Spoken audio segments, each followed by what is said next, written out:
নমস্কার বন্ধুরা, গোপাল ভাঁড়ের গল্প চ্যানেলে আপনাদের আরও একবার স্বাগত। আমি প্রমীলা চলে এসেছি আপনাদের জন্য আজ গোপাল ভাঁড়ের নতুন একটি গল্প নিয়ে। গল্পটির নাম কাত করলেই রস গড়িয়ে পড়বে।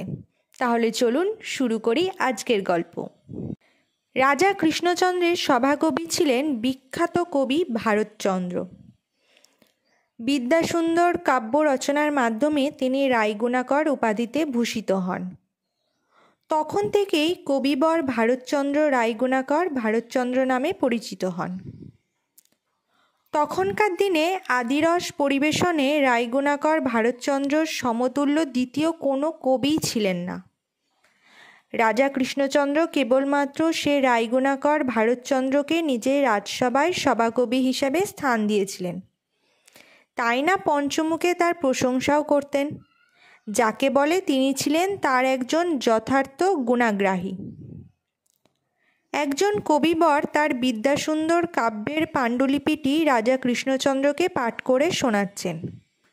হাতের পাণ্ডুলিপিটি তিনি একটু কাত করে ধরে পড়ছেন। তা দেখে গোপাল সঙ্গে সঙ্গে চেঁচিয়ে বলে উঠল, আরে করছেন কি দাদা? কাত করছেন কেন? কাত করলে রস গড়িয়ে পড়বে যে।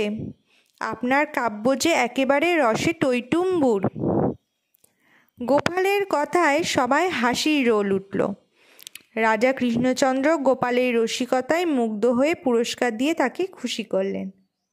তো বন্ধুরা, এই ছিল আজকে আমাদের একটি গল্প, কাত করলেই রস গড়িয়ে পড়বে। গল্পটি যদি আপনাদের ভালো লেগে থাকে অবশ্যই লাইক, শেয়ার, কমেন্ট করবেন এবং চ্যানেলে যদি নতুন হয়ে থাকেন চ্যানেলটিকে সাবস্ক্রাইব করে আমার পাশে থাকবেন। ফিরে আসবো খুব তাড়াতাড়ি নতুন একটি গল্পের সাথে। ধন্যবাদ।